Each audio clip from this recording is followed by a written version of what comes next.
All right, now, tonight we want to talk about a big word called teleology. I won't use that word anymore. It's the study of design and purpose in nature. This thought, as far as I know, was first coined by a theologian by the name of William Paley. And what he thought and what he considered was that if you're passing through a field and you see rocks, you see, hundreds of rocks and so forth. But if you come across something that's different and you come across a watch, there is an extreme difference. You can recognize the difference between a rock and a watch. You could recognize the planning and the craftsmanship involved. You could recognize the beauty and the usefulness. Now, when I look at my watch, I see a little hand going around. Was that by accident? I have another little thing that says W-E-D. Now, that's not wed. That's Wednesday. And it says 23. And you know what it'll do tomorrow? It'll say T-H-U, 24. Did that evolve? Was that by time and chance, like the shape of the rock? Or do you think that behind this watch there was a watchmaker? Now, he argued then, William Paley did, that if the watch required a watchmaker, certainly the things in nature, the complex things in living systems must have required a designer and a maker. I really like to call this the common sense principle. It just makes sense. Another fellow used this argument. If you were passing through a creek bed and you just saw hundreds and thousands of rocks, and then saw one rock, which I don't know if you can see very well there in the lower right-hand corner, but can anybody tell what that is? An arrowhead. Now, do you think that came about the same as all the other rocks? No, you recognize the sharp angles and so forth, that behind this arrowhead there must have been an Indian, and there must have been an arrow-making process, even though you've never seen the Indian or the arrow-making process. You just sense that. Now, I've never seen God. I've never seen His creation process. But when I look at creation, praise God, I understand there was a designer, and thank God we know who that is. I like this illustration.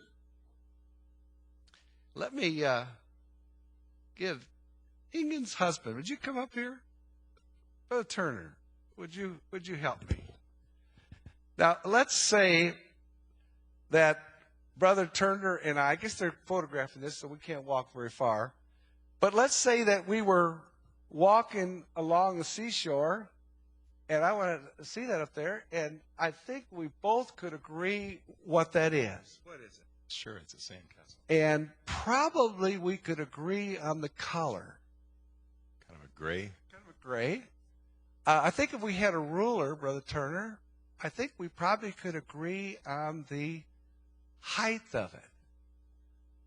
But neither one of us saw it made.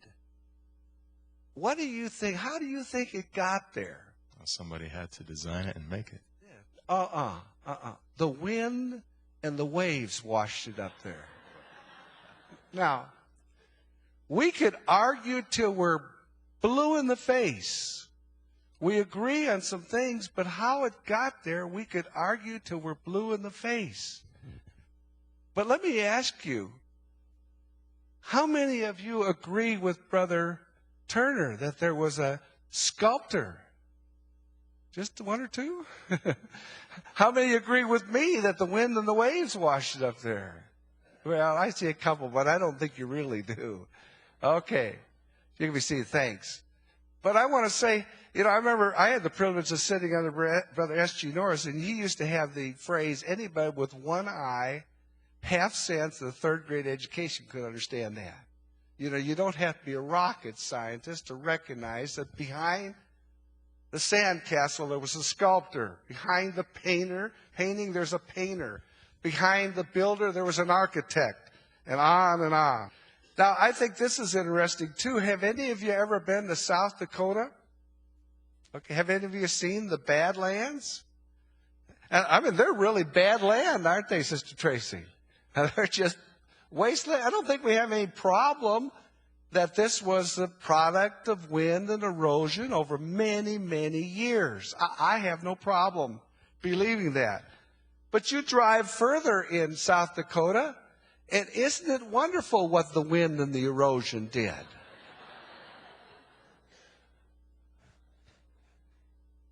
Now, we all recognize, I mean, it wasn't just by accident that one fellow on the left happens to look like who?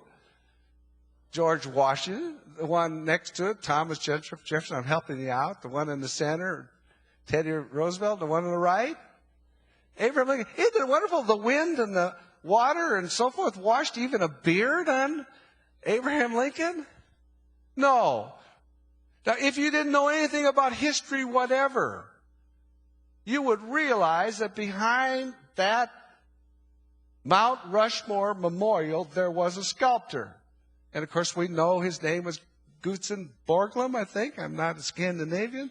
And his son, Lincoln, finished it. Okay, after he passed away. Now, when we look at nature, for example, the walnut, if there's any engineers in here, you recognize that a walnut has a tremendous strength-to-weight ratio. Its dome shape and its corrugated surface, was that by accident? Or did the creator of the walnut design that to preserve the meat inside, the nut inside the walnut? Even the worm. If I ask you what worms are good for, some of you probably say feed for birds and others say for fishing. But really, I think that's all right.